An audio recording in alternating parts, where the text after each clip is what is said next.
नमस्कार दोस्तों। तो आप सब लोग कैसे हैं? आशा यही करते हैं कि आप लोग स्वस्थ होंगे, मस्त होंगे। तो बच्चों, जैसा कि पिछला चैप्टर जो था हमारा उपसय संयोजन यौगिक, जिसके लास्ट लेक्चर में हम लोगों ने पढ़े थे IUPAC पद्धति से जो है नाम कैसे बनाए जाते हैं और नाम से पुनः सूत्र का निर्माण कैसे किया जाता है। तो आज जो है न्यू चैप्टर, न्यू टॉपिक के साथ आज का चैप्टर है हमारा विलियन। और विलियन चैप्टर से संबंधित जो इम्पोर्टेंट न्यूमेरिकल्स बोर्ड एग्जाम में पूछे जाते हैं, आज उनके बारे में चर्चा करेंगे। जैसे कि द्रव्यमान प्रतिशत हो गया, नॉर्मलता हो गया, मोलरता हो गया, मोललता हो गया। इनसे इम्पोर्टेंट न्यूमेरिकल्स जरूर पूछे जाते हैं 4 से 5 नंबर के। तो देखते हैं, सबसे पहले मैं पुनः आपसे कहना चाहूँगा कि बच्चों, किसी भी न्यूमेरिकल्स को अगर सॉल्व करना, तो इस न्यूमेरिकल्स को सॉल्व करने से पहले उस न्यूमेरिकल्स की थ्योरी के बारे में, उस न्यूमेरिकल्स में लगने वाला फार्मूला और उस फार्मूले में यूज होने वाली वैल्यू कैसे पहचानते हैं, क्या होती है, उसके विषय में ज़रूर एक बार आप लोग पढ़ लें, तो आप ज़्यादा बेटर तरीके से समझ पाएंगे किसी भी चीज़ को। तो शुरू करते हैं बच्चा, पहला टॉपिक शुरू करते हैं, द्रव्यमान प्रतिशतता क्या होती है। अगर किसी भी न्यूमेरिकल्स में बच्चों आपसे द्रव्यमान प्रतिशत पूछा जाता है, तो आप कैसे बताएंगे, कैसे डिफाइन कर पाएंगे? तो द्रव्यमान प्रतिशत होता है बेटा 100 ग्राम विलायक में कितना, 100 ग्राम विलियन में 100 ग्राम विलियन में उपस्थित 100 ग्राम विलियन में उपस्थित किसी विलेय पदार्थ के ग्रामों की संख्या। 100 ग्राम विलियन में उपस्थित किसी विलेय, ध्यान रखना, विलेय पदार्थ के ग्रामों में संख्या, उसकी द्रव्यमान प्रतिशतता कहलाती है। द्रव्यमान प्रतिशतता क्या होती है?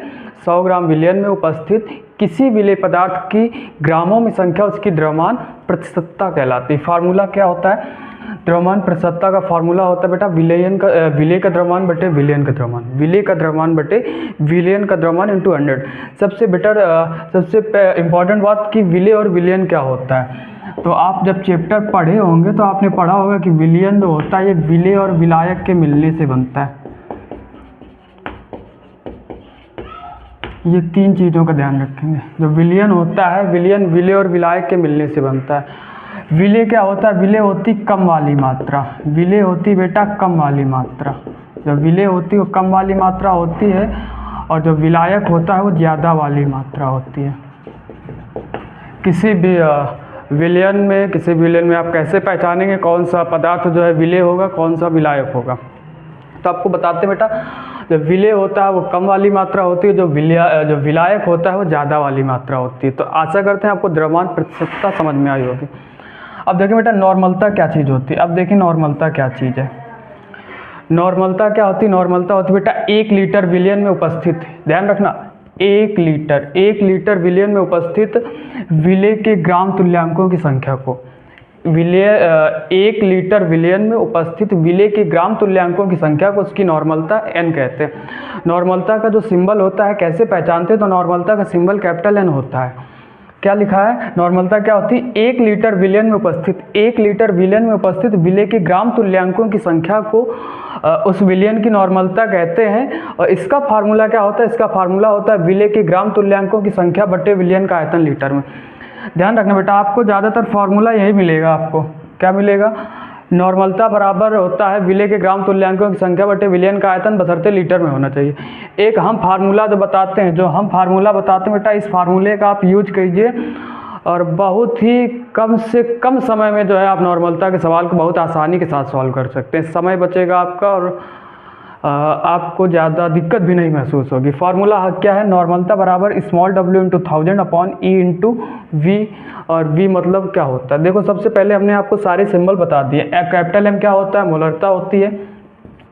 कैपिटल M को मोलरता कहते हैं, कैपिटल N को नॉर्मलता कहते हैं, स्मॉल m को मोलरता कहते हैं। स्मॉल m डैश यहाँ पर जो हमने माना हुआ है, स्मॉल m डैश को विलेय का अणुभार कहते हैं, कैपिटल E को तुल्यांकी भार कहते हैं, V को आयतन कहते हैं। तो यहाँ पर जो आयतन होगा वो मिलीलीटर में होगा। यहाँ पर आयतन मिलीलीटर में होगा, यहाँ पर आयतन किस में? लीटर में है बच्चा।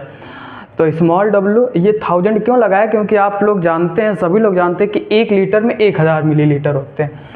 क्या होता है? 1 लीटर बराबर कितना होता है? 1000 मिलीलीटर होता है। 1 लीटर बराबर 1000 मिलीलीटर होता है। तो जब मिलीलीटर को लीटर में चेंज करेंगे तो 1/1000 लीटर हो जाएगा। ठीक है, कुछ चेंज नहीं किया, कुछ नया मैंने नहीं किया। यहाँ पे विलेय के ग्राम तुल्यांकों की संख्या बराबर क्या फार्मूला? नॉर्मलता बराबर small w into 1000 upon capital E into VmL। V मतलब क्या होता है? तुल्यांकी भार। सवाल में दिया गया होगा, नहीं दिया गया होगा तो इसका ही फार्मूला होता है, बताते हैं अभी आगे चल के। V आयतन, आयतन को कैसे पहचानोगे? तो आयतन लीटर में होगा। आयतन कहाँ? जिसमें लीटर लिखा हो, मिली लीटर लिखा हो, वो आपका जो है E होगा। स्मॉल w को कैसे पहचानोगे बेटा? तो स्मॉल w देखो, स्मॉल w होता है विलेय का द्रव्यमान। स्मॉल w क्या होता है? विलेय का द्रव्यमान। और द्रव्यमान हमेशा ग्राम में दिया गया होगा। ये हमेशा क्या होगा? ये 90% जो होगा आपका ग्राम में वैल्यू दी गई होगी। कैपिटल W कैसे पहचानोगे? होता है विलायक का द्रव्यमान। ये होता है विलायक का द्रव्यमान। तो जो ज़्यादा वाली मात्रा, आपको बताया ना, ज़्यादा वाली मात्रा विलायक कहलाती, मतलब ये भी आपकी या तो ग्राम में होगा और या तो बेटा 1 किलोग्राम में होगा, या तो ग्राम में या तो किलोग्राम में होगा। नॉर्मलता समझ में आया? अब देखो बेटा मोलरता क्या होती है? मोलरता होती है 1 लीटर विलयन में। ये भी सेम, 1 लीटर विलयन में उपस्थित विलेय के ग्राम मोलों की संख्या। यहाँ पे विलेय के ग्राम तुल्यांकों की संख्या थी, यहाँ पे विलेय के ग्राम मोलों की संख्या जो है उसकी क्या कहलाती है? उस विलयन की मोलरता कैपिटल M कहलाती है। मोलरता क्या होती है? मोलरता होती है 1 लीटर विलयन में, 1 लीटर विलयन में उपस्थित विलेय के ग्राम मोलों की संख्या उसकी क्या कहलाती है? मोलरता कहलाती है। इसका फार्मूला होता है बेटा, मोलरता का फार्मूला होता है विलेय के ग्राम मोलों की संख्या बटे विलयन का आयतन लीटर में। यहाँ पे ग्राम तुल्यांकों की संख्या, यहाँ पर विलेय के ग्राम मोलों की संख्या। क्या होता है फार्मूला? विलेय के ग्राम मोलों की संख्या बटे विलयन का आयतन लीटर में। या तो आप मोलरता का ये वाला फार्मूला यूज करते हैं और यकीन मानिए आपके 99% सवाल बिल्कुल सही होंगे इस फार्मूले से। तो मोलरता बराबर यहाँ पे फार्मूला क्या होगा? सेम फार्मूला है, स्मॉल w इंटू 1000। यहाँ पे E था, यहाँ पे m डैश होगा, तो small w into 1000 upon m dash into VmL में। स्मॉल w जहाँ पे क्या होगा? स्मॉल w होगी विलेय का द्रव्यमान, विलेय की मात्रा होगी, किस में दी गई होगी? ग्राम में दी गई होगी। m डैश क्या होता है? m डैश होता है विलेय का अणुभार, इसी का जो मात्रा दी गई होगी इसी का अणुभार निकाल लेंगे। और V क्या होता है? V आयतन, यहाँ पे आयतन जो है लीटर में, मिली लीटर में दिया गया होगा, तो 1000 लगाना है। अगला टॉपिक देखें, मोललता क्या चीज़ है? मोललता, अगर आपको नॉर्मलता मोलरता दो चीज़ें समझ में आए तो यकीन मानिए आपको मोललता और अच्छी तरह से समझ में आएगी बेटा। मोललता होती है कि 1 किलोग्राम विलायक में, वहाँ पे 1 लीटर विलयन था, यहाँ पे 1 किलोग्राम विलायक है, तो 1 किलोग्राम विलायक में उपस्थित विलेय के मोलों की संख्या उस विलयन की मोललता कहलाती है। 1 किलोग्राम विलायक में उपस्थित विलेय के मोलों की संख्या उस विलयन की क्या कहलाती है? मोललता कहलाती है। मोललता का सिंबल स्मॉल m होता है और मोलरता का सिंबल जो है कैपिटल M होता है। मोलरता का सिंबल कैपिटल M होता है और नॉर्मलता का सिंबल कैपिटल N होता है और मोललता का सिंबल स्मॉल m होता है। तो मोललता बराबर फार्मूला होता है विलेय के मोलों की संख्या बटे विलायक का भार। यहाँ पे विलयन का आयतन था, यहाँ पे विलायक का भार होगा, वो भी किस में? किलोग्राम में। या तो आप फार्मूला यूज कर सकते हैं मोललता बराबर small w into 1000 upon m dash into WmG। Small m पे डैश इस वजह से लगाया बेटे, अगर इस फार्मूले का यूज करना तो आप फार्मूले के लास्ट में जो है ब्रैकेट में लिख दीजिएगा जहाँ पे m डैश का विलेय का अणुभार है। यदि आप केवल स्मॉल m रखते हैं तो यहाँ पे इस चैप्टर में स्मॉल m का मतलब इस टॉपिक में मोललता हो जाएगी, इस वजह से हमने m डैश लगा दिया, थोड़ा सा अलग दिखने के लिए, थोड़ा सा अलग दिखने के लिए। तो मोललता बराबर फार्मूला आप लगा देंगे small w into 1000 upon m dash into capital W, वो भी ग्राम में होगी। आशा करते हैं आपको ये 4 टॉपिक समझ में आए। द्रव्यमान प्रतिशतता क्या होती है, नॉर्मलता क्या होती है, मोलरता क्या होती है और मोललता क्या होती है, आया समझ में। द्रव्यमान प्रतिशतता क्या थी कि 100 ग्राम विलयन में उपस्थित किसी विलेय पदार्थ के ग्रामों में किसी विलेय पदार्थ की ग्रामों में संख्या उसकी क्या कहलाती है? द्रव्यमान प्रतिशतता अर्थात मास परसेंटेज कहलाता है। नॉर्मलता, नॉर्मलिटी क्या होती है कि 1 लीटर विलयन में उपस्थित 1 लीटर विलयन में उपस्थित विलेय के ग्राम तुल्यांकों की संख्या उस विलयन की नॉर्मलता अर्थात नॉर्मलिटी स्मॉल कैपिटल N कहलाती है। इसका formula normality equal small w into 1000 upon E into VmL में। मोलरिटी क्या होती है? मोलरता क्या होती है? मोलरता होती है कि 1 लीटर विलयन में उपस्थित विलेय के ग्राम मोलों की संख्या उस विलयन की मोलरता अर्थात मोलरिटी कैपिटल M कहलाती है। इसका फार्मूला क्या है? इसका फार्मूला है small w into 1000 upon m dash into VmL में। मोलरता या मोलरिटी क्या होती है? ये होती है बेटा 1 किलोग्राम विलायक में विलेय के मोलों की संख्या उस विलयन की मोललता स्मॉल m कहलाती है। इसका फार्मूला क्या होता है? इसका फार्मूला होता है molality equal small w into 1000 upon m dash into capital W, वो भी ग्राम में होगा। अगर ग्राम में है तो 1000, अगर किलोग्राम में है तो 1000 का गुणा नहीं करेंगे। इसी प्रकार अगर आयतन लीटर में आप रखेंगे तो आप 1000 का गुणा नहीं करना है आपको, सेम कुछ सिंबल पहचान ले। कैपिटल एम को मोलरता कहते हैं, कैपिटल एन को नॉर्मलता कहते हैं, स्मॉल एम को मोलरता कहते हैं, स्मॉल एम डैश को विलेय का अणुभार कहते हैं, कैपिटल ई को तुल्यांकी भार कहते हैं। और आयतन वी को क्या कहते हैं, वी फॉर आयतन होता है। आयतन या तो आपका लीटर में होगा या तो फिर मिलीलीटर में होगा। स्मॉल डब्ल्यू विलेय का द्रव्यमान होगा, वो भी ग्राम में, और कैपिटल डब्ल्यू होगा विलायक का द्रव्यमान, या तो ग्राम में या तो किलोग्राम में होगा। ये ज़्यादातर मोस्टली है, वैसे ग्राम में किलोग्राम यूनिट लगा सकते हैं, बशर्ते ज़्यादातर चांसेस हैं इसके 95% की ये ग्राम में ही मिलेगा आपको।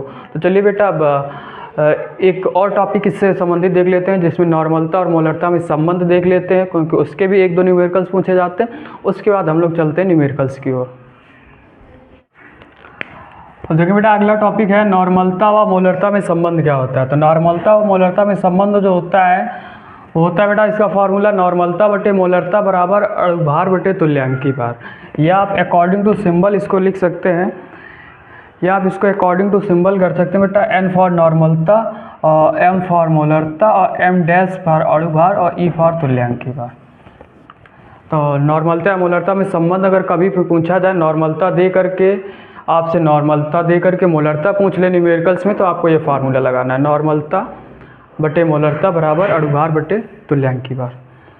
अगर मोल प्रभाज आपसे पूछा जाता है किसी भी सवाल में, तो मोल प्रभाज कैसे निकाला जाता है? मोल प्रभाज निकालने फार्मूला होता है विलेय या विलायक के मोल, विलेय या विलायक के मोल बटे कुल मोलों की संख्या, कुल मोलों के अनुपात को जो है विलेय या विलायक का मोल प्रभाज या मोल अंश कहते हैं।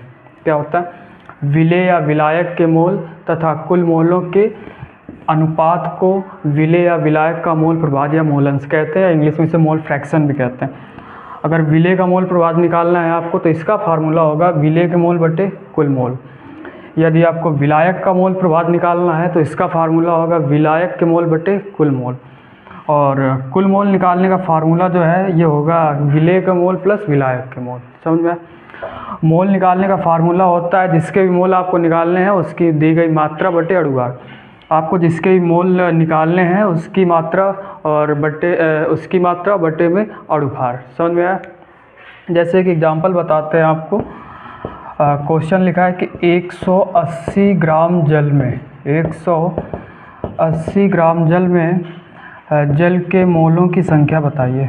जल के मोलों की संख्या बताइए। तो भैया दी गई मोल निकालने हैं, तो मोल बराबर फार्मूला क्या होता है? दी गई मात्रा बटे अणुभार। तो मात्रा कितनी दी गई? 180। और जल का अणुभार, तो जल का फार्मूला क्या होता है? अणुभार। तो जल किसका अणुभार? H2O मतलब जल का। हाइड्रोजन का 1 होता है, 2 हाइड्रोजन 2 हो गया। ऑक्सीजन का 16 होता है, 1 ऑक्सीजन 16 होगा। 16 और 2 कितने हो गए? 18। मतलब अणुभार कितना होगा? 18। 18 से डिवाइड करो कितना आएगा? 10। मतलब 180 ग्राम जल में जो है जल के मोलों की संख्या कितनी होगी? 10 मोल उपस्थित होंगे। आशा करते हैं बेटा आपको नॉर्मलता व मोलरता में संबंध, मोल प्रभाज समझ में आया। वो क्या होता है? नॉर्मलता मोलरता में संबंध क्या है? नॉर्मलता बटे मोलरता बराबर अणुभार बटे तुल्यांकी भार। उसके बाद मोल प्रभाज का फार्मूला, तो विलेय या विलायक के मोल तथा कुल मोलों के अनुपात को जो है विलेय या विलायक का मोल प्रभाज या मोल अंश या मोल फ्रैक्शन कहते हैं। अगर विलेय का मोल प्रभाज या मोल अंश या मोल फ्रैक्शन निकालना है तो इसके मोल बटे कुल मोल। इसी प्रकार विलायक के निकालने हैं तो इसके मोल बटे कुल मोल। और टोटल के लिए हमें क्या करना है? दोनों के मोलों को ऐड कर देना। अब मोल निकालने का फार्मूला क्या होता है? दी गई मात्रा बटे अणुभार होता है। जैसे 180 ग्राम जल में जल के मोलों की संख्या पूछता है, तो फार्मूला क्या होगा? कितने मोल निकल के आएंगे? 10 मोल निकलेंगे, क्योंकि जल की मात्रा कितनी? 180। अणुभार कितना था? 18। अच्छा एक चीज़, तुल्यांकी भार, तुल्यांकी भार निकालने का फार्मूला क्या होता है? इसका फार्मूला होता है जिसका भी तुल्यांकी भार निकालना है उसका अणुभार दिए गए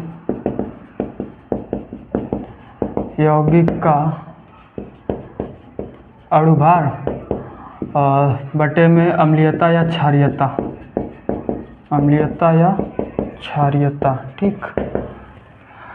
अब जैसे मान लीजिए H2SO4 का तुल्यांकी भार हमें निकालना है। ठीक है, H2SO4 का तुल्यांकी भार निकालना कितना होता है? तो H2SO4 का अणुभार, तो हाइड्रोजन का 1, 2 हाइड्रोजन 2 हो गया, सल्फर का 32, एक सल्फर 32 हो गया, ऑक्सीजन का 16, 4 ऑक्सीजन तो 64 हुआ, 4 2 6 2 8, 98 आया, 98 हुआ। ध्यान रखेंगे अम्लीयता किसी भी क्षार की होती है और क्षारीयता किसी भी अम्ल में पाई जाती है।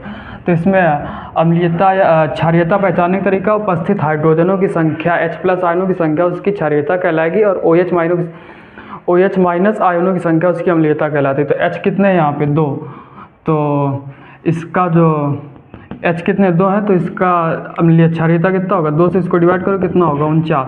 मतलब यहाँ पे जो H2SO4 हाइड्रोजन सल्फेट या सल्फ्यूरिक अम्ल का जो तुल्यांकी भार होगा वो कितना होगा 49 होगा। आशा करते हैं आपको ये टॉपिक भी समझ में आया होगा। अब न्यूमेरिकल्स समझ लेने के बाद, उसकी डिफिनीशन समझ लेने के बाद अब हम लोग चलते जो हैं न्यूमेरिकल्स की ओर। न्यूमेरिकल्स कैसे पूछे जाते हैं देखिए बेटा, क्वेश्चन लिखा है विलयन का द्रव्यमान प्रतिशत 10 है तो ग्लूकोज का 250 ग्राम विलयन बनाने में हमें ग्लूकोज की कितनी आवश्यकता पड़ेगी। तो सॉल्यूशन देखें इसका, इसमें फार्मूला क्या है द्रव्यमान प्रतिशत वाला और क्या है विलयन की मात्रा दी गई, पूछी किसकी गई है विलय की। तो दिया क्या गया है, दिया है हमें क्या दिया है द्रव्यमान प्रतिशत बराबर 10%। विलयन की मात्रा कितनी है, विलयन की मात्रा कितनी है 250 ग्राम। पूछ किसकी रहा है विलय, और विलय क्या है ग्लूकोज है की मात्रा। तो फार्मूला क्या होता है, फार्मूला क्या बताया था अभी थोड़ी देर पहले हमें, द्रव्यमान प्रतिशत बराबर विलय की मात्रा बटे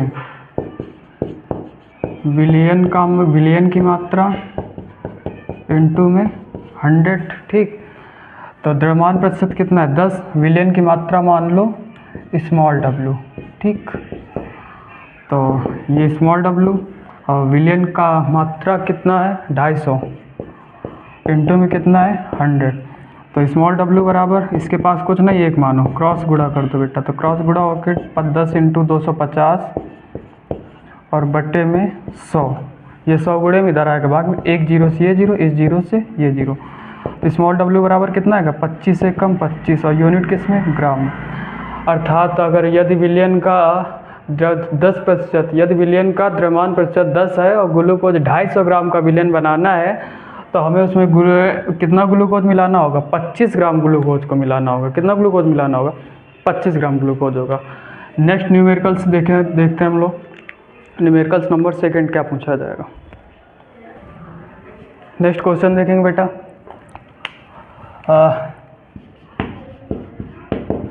नॉर्मलता से संबंधित क्या है 100 ml की बात कर रहा है, वैल्यू फाइंड आउट कर लो, मतलब V का मान है कितना है 100 ml दिया गया। ठीक, और NaOH विलयन में 0.4 ग्राम बताया था, ग्राम मतलब स्मॉल w, तो स्मॉल w कितना है 0.4 ग्राम है।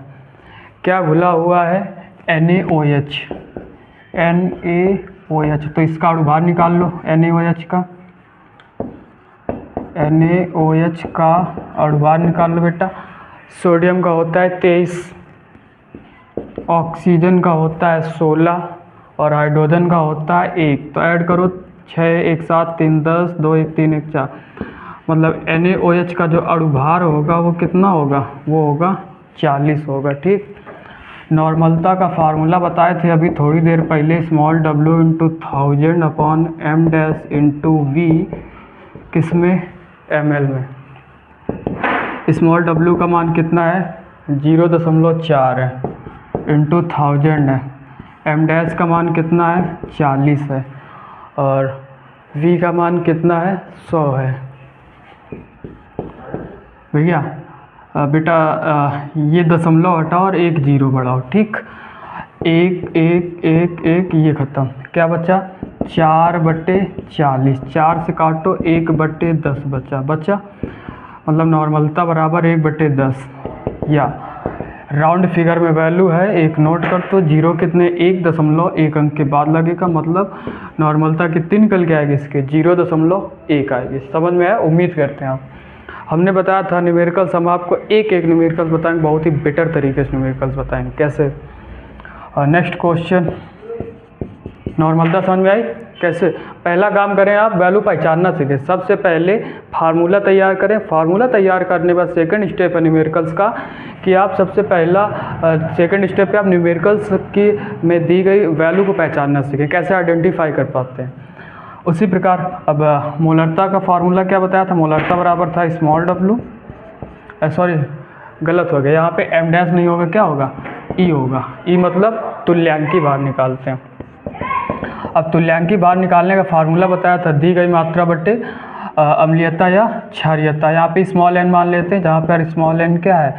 स्मॉल n अम्लीयता है। स्मॉल n क्या है? अम्लीयता। तो बेटा तुल्यांक अणुभार कितना है? 40, और तुल्यांक अम्लीयता बताया था OH की संख्या उसकी अम्लीयता कहलाती है। तो OH कितने हैं? 1, तो इसकी क्षारीयता कितनी होगी? मतलब E तुल्यांकी भार भी कितना निकल के आएगा? 40 ही आएगा। यहाँ पे तुल्यांकी भार कितना होगा? 40, आंसर वही आएगा आपका। अब मोलरता का formula small w into 1000 upon m dash into v ml में, ठीक सेम फार्मूला। इसमें भी वैल्यू फाइंड आउट कर लो सबसे पहले। तो सबसे पहले वैल्यू फाइंड आउट, ग्राम में दी गई है मात्रा, किसकी है? सोडियम क्लोराइड, मतलब ये स्मॉल w है। स्मॉल w बराबर कितना है? 5.85 ग्राम, और ये क्या है? सोडियम क्लोराइड मतलब NaCl है, ठीक। और क्या दिया गया? 200 ml, ml की बात कर रहा, मतलब V दिया गया, कितना है? 200 ml है। m डैश निकाल लो किसका? NaCl का। तो सोडियम का कितना होता है भैया? 23। ऑक्सीजन का कितना, सॉरी क्लोरीन का कितना होता है? 35.5। ऐड करो कितना होगा?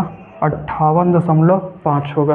Put up the value of formula, फार्मूले में वैल्यू पुटअप करो। स्मॉल w कितना है? 5.85, अच्छी बात, इंटू 1000 लगाओ। m डैश कितना निकाला है? 58.5, अच्छी बात। वैल्यूम कितना है? 200 है। आयतन कितना है? 200। दशमलव के बाद 2 अंक, 2 0, 1 2, या दशमलव के बाद 1 अंक, 1 0। बेटा इस 0 से ये, इससे ये खत्म, इससे ये खत्म, इससे ये खत्म। ये बचा 585, 585, ये खत्म। क्या बचा? ऊपर बचा 1 गुणते 1, 1 बचेगा, या 1 गुणते 2, 2 बचेगा। इसको डिवाइड करो, 0.5 आएगी, मतलब मोलरता या मोलरिटी कितनी आएगी? 0.5 आएगी। बहुत आसान, बहुत कम समय में। ये मान लो कि अगर आप वैल्यू आइडेंटिफाई करना जानते हैं और आप अणुभार निकालना जानते हैं, एटॉमिक मास निकालना जानते हैं, तो मैक्सिमम आपको 30 से 40 सेकंड लगेंगे। 30 से 40 सेकंड लगेंगे आपको नॉर्मलता या मोलरता या मोललता या मोल प्रभाज या द्रव्यमान प्रतिशतता का फार्मूले से संबंधित न्यूमेरिकल्स को लगाने के लिए। आया समझ में? थोड़ा नेक्स्ट टाइप क्वेश्चन सीखते हैं हम लोग। थोड़ा सा क्वेश्चन का टाइप चेंज करते हैं बेटा। यहाँ से क्वेश्चन दिया गया है, इसमें Na2CO3 के 0.2 m विलेन के 500 ml की वांछित मात्रा ज्ञात कीजिए। बहुत आसान है सवाल, बहुत आसान है। Na2CO3 0.2 m, कैपिटल M लिखा है। कैपिटल M का मतलब क्या होता है? अभी थोड़ी देर बताए थे, मोलरता है, मतलब मोलरता कितनी है? 0.2 m है, ठीक।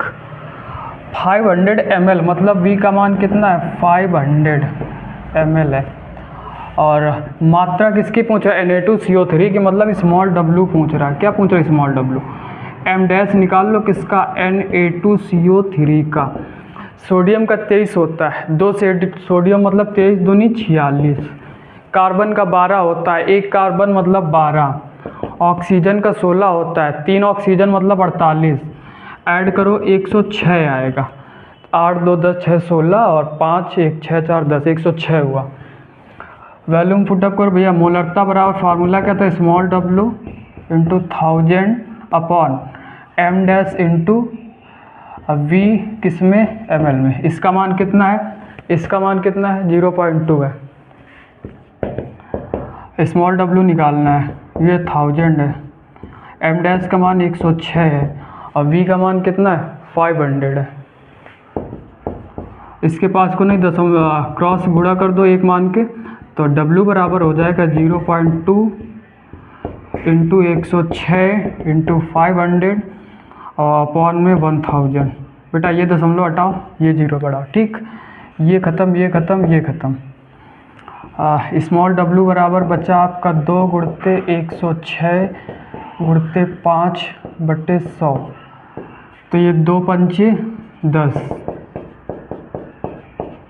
बटे 100। बेटा ये 0 से ख़त्म, W बराबर क्या बचा 106/10। 10 से डिवाइड कर दो तो 10 दहम 100, 106 लिख लो, 106 लिख लो और दशमलव एक अंक के बाद, मतलब W मात्रा कितनी होगी, Na2CO3 की मात्रा कितनी होगी 10.6 ग्राम होगी। समझ में आया टाइप।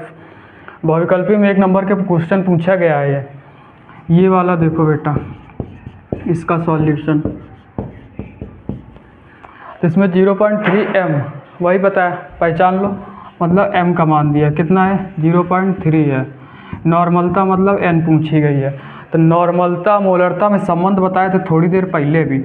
नॉर्मलता बटे मोलरता बराबर अणुभार बटे तुल्यांकी भार, अणुभार बटे तुल्यांकी भार। तो सबसे पहले अणुभार निकाल लो, किसका, H3PO4 का। तो एक हाइड्रोजन एक होता है, 3 हाइड्रोजन 3 हो गए, और एक फास्फोरस 31 होता है तो एक ही है तो 31 हुआ, और एक ऑक्सीजन होता है 16, 4 ऑक्सीजन कितने हो गए 64।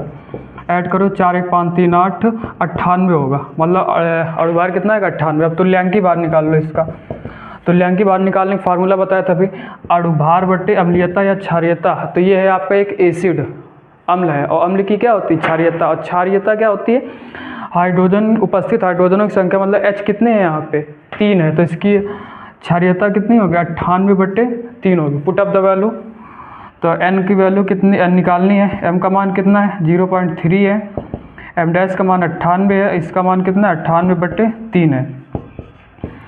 n बराबर n/0.3 98। बेटा ये भी ना भी 98/3 है, पलट के क्या हो जाएगी 3/98, ये खत्म। n बराबर n/0.3 बराबर 3/1, क्रॉस गुणा 3 त्रिका 9 हुआ, मतलब नॉर्मलता कितनी होगी 0.9 होगी, नॉर्मलता कितनी होगी 0.9 होगी। आशा करते हैं आपको ये टाइप्स न्यूमेरिकल भी समझ में आए होंगे। अगर ये टाइप्स न्यूमेरिकल से बहुविकल्पी में पूछे जा सकते हैं या 1 नंबर पूछा जा सकता है, या वेरी शॉर्ट टाइप क्वेश्चन में कैसे किया जाता है समझ में आया।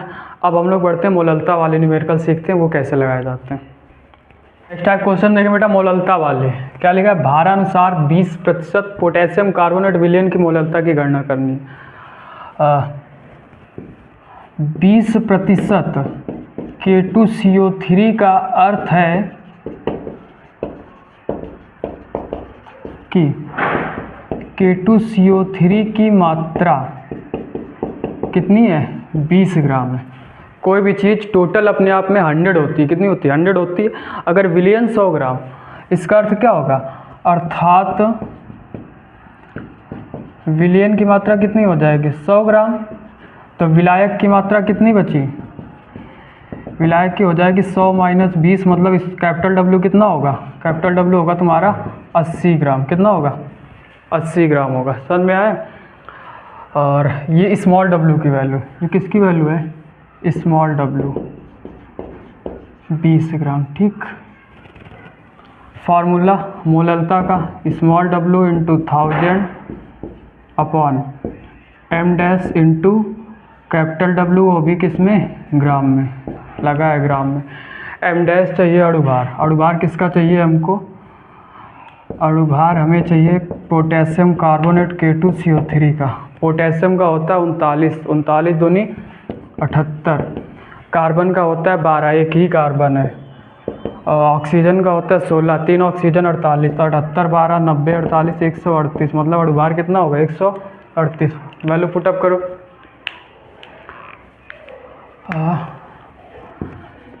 तो स्मॉल w कितना है 20, ये कितना है 1000, m डैश कितना है 138, ये कितना है 80, ठीक।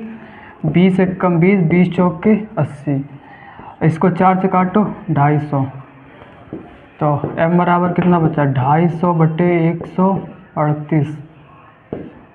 इसको डिवाइड करो, इसको डिवाइड करो 138 से 250 को, एक बार 112 बचा, दशमलव लगाओ 0 बढ़ा, 13 8 104, लगभग 8 बार जाना चाहिए। 88 64 हासिल 6, 8 का 24 36 हासिल 1, 8 कम 8 3 11 लगभग मोललता कितनी निकल के आएगी? 1.8 आ जाएगी, आएगी। तो मोललता लगभग कितनी होगी इसकी? 1.8 होगी। थोड़ा टाइप चेंज करते हैं क्वेश्चन का। पूछी मोललता ही जा रही है, वो शर्त इसमें घनत्व दे दिया गया। इसमें क्या दे दिया गया? घनत्व दे दिया। कोई बात नहीं। तो H2SO4 का एक नमूना है जिसमें 94% जो है H2SO4 है। तो यहाँ पर भी वही मतलब 94% H2SO4 का अर्थ है कि H2SO4 की मात्रा कितनी होगी? 94 ग्राम है, ठीक। बशर्ते यहाँ पे घनत्व दिया गया। क्या दिया गया? घनत्व कितना है? 1.84 ग्राम इंटू मिलीलीटर इनवर्स है। परसेंटेज लगा है, मतलब आयतन कितना हो जाएगा? आयतन हो जाएगा यहाँ पे परसेंटेज के हिसाब से हो जाएगा 100 मिलीलीटर H2SO4 में इस 94 होगा। तो मतलब आयतन कितना होगा? 100 मिली, ठीक। इसके लिए आयतन के लिए तो फार्मूला होता है घनत्व बराबर द्रव्यमान बटे आयतन। यहाँ से जो द्रव्यमान निकलेगा वो द्रव्यमान निकलेगा विलयन का। तो घनत्व कितना है? 1.84 है। द्रव्यमान निकालना है हमको, और आयतन कितना है? 100 है। क्रॉस गुणा हो जाएगा तो ये हो जाएगा 184 हो जाएगा। तो द्रव्यमान कितना होगा? 184 ग्राम होगा। और ये 184 ग्राम द्रव्यमान किसका है? विलयन का है। किसका है? विलयन का। तो विलायक का कितना हो जाएगा? विलायक का हो जाएगा ये विलयन का माइनस विलेय। तो कितना निकल के आएगा? 90 ग्राम विलेय होगा। कितना होगा? 90 ग्राम होगा। मतलब कैपिटल W का मान कितना होगा? 90 ग्राम होगा। अर्थात कैपिटल W कितना होगा? कैपिटल W होगा तुम्हारा यहाँ से 90 ग्राम होगा। और H2SO4 का अणुभार निकाल लो। अणुभार वो भी किसका? H2SO4 का। तो एक हाइड्रोजन 1 होता है, 2 हाइड्रोजन 2 हो गए। एक सल्फर 32 होता है, 32 हो गए। एक ऑक्सीजन 16 होता है, 4 ऑक्सीजन 64 हो गए। ऐड करो 98 आएगा, मतलब M डैश कितना होगा? 98 होगा। वैल्यू पुट अप करो मोललता की। फार्मूला क्या है मोललता का? तो मोललता का फार्मूला भैया small w into 1000 upon M dash into capital W, वो भी किस में? ग्राम में। कोई बात नहीं। स्मॉल w कितना है? 94 ग्राम है, ठीक। और ये कितना है? ये 1000 है। M डैश कितना है? 98 है। और अणुभार कितना है? 90 है, ठीक। कोई बात नहीं भैया, ये काटो, जो कटे उसको काटो, जो ना कटे उसको छोड़ देना। ये काटो 2 से 47, ये काटो 2 से काटा था इसको, तो ये बच्चा 47 गुणते 100 4700 होगा।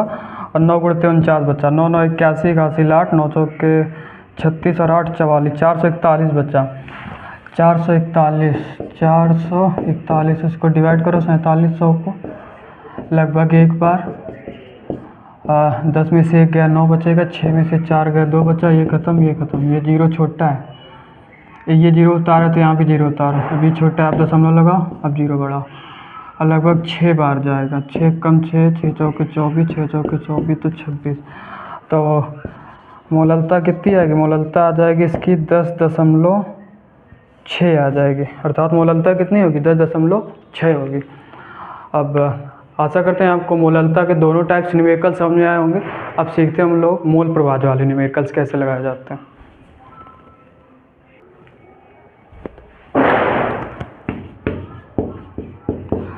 अब देखें बेटा मोल प्रभाज और मोल अंश, या मोल प्रभाज या मोल अंश के न्यूमेरिकल कैसे लगाते हैं। जैसे दिया गया 72 ग्राम जल और 92 ग्राम एथिल अल्कोहल। तो ये जल के लिए जल कितना है? जल की मात्रा है 72 ग्राम। और एथिल अल्कोहल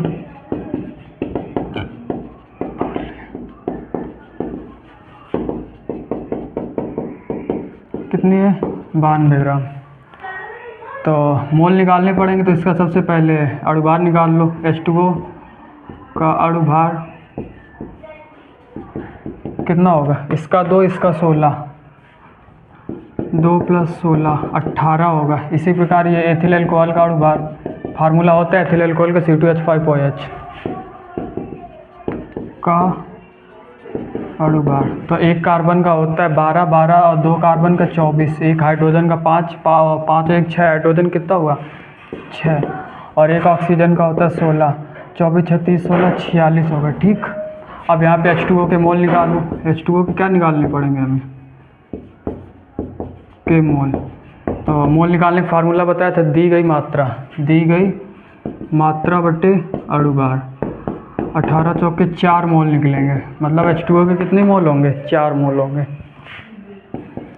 इसी प्रकार यहाँ एथिल अल्कोहल के मोल निकाल लो।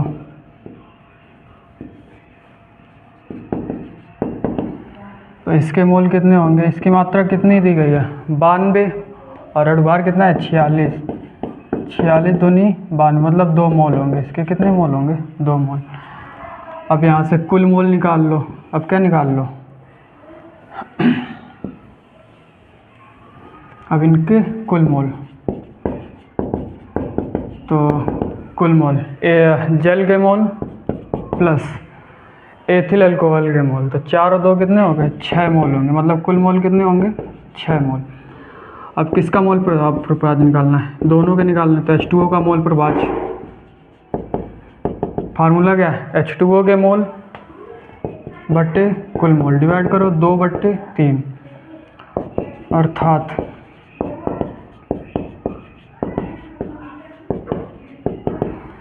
3 से 2 में भाग लो कितना आएगा 0.66 आएगा, 0.66 या 0.67 होगा। अर्थात यहाँ पे जल का मोल प्रभाज कितना होगा 0.667 होगा।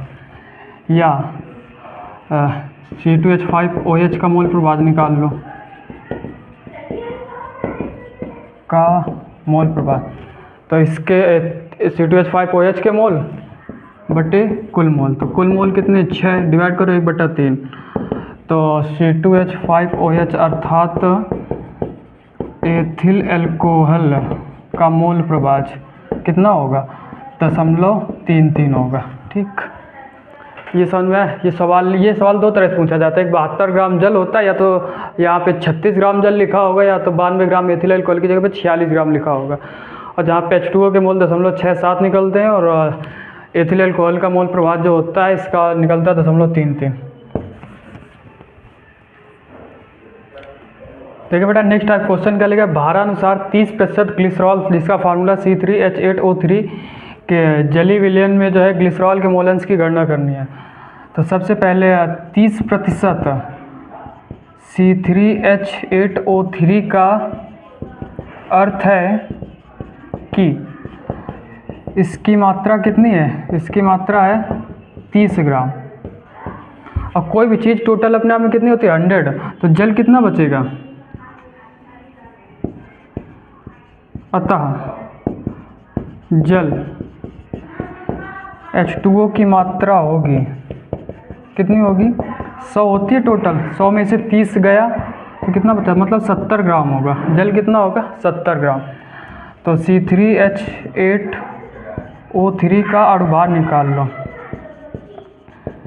तो 1 carbon 12, 3 carbon 36, 1 hydrogen 1, 8 hydrogen 8, 1 oxygen 16, 3 oxygen कितने होंगे 48 होंगे। ऐड करो 8 8 16 6 22, 3 4 7 2 9, मतलब 92 होगा। और H2O का अणुभार सबको मालूम है कितना होता है 18 होता है। H2O का अणुभार 1 हाइड्रोजन 1, 2 का 2, 1 ऑक्सीजन 16, 16 2 कितना 18। अब मोल निकाल लो C3H8O3 के मोल। तो मोल निकालने के लिए इसकी मात्रा, तो इसकी मात्रा कितनी 30, तो टोटल कितनी 92, इससे डिवाइड कर दो।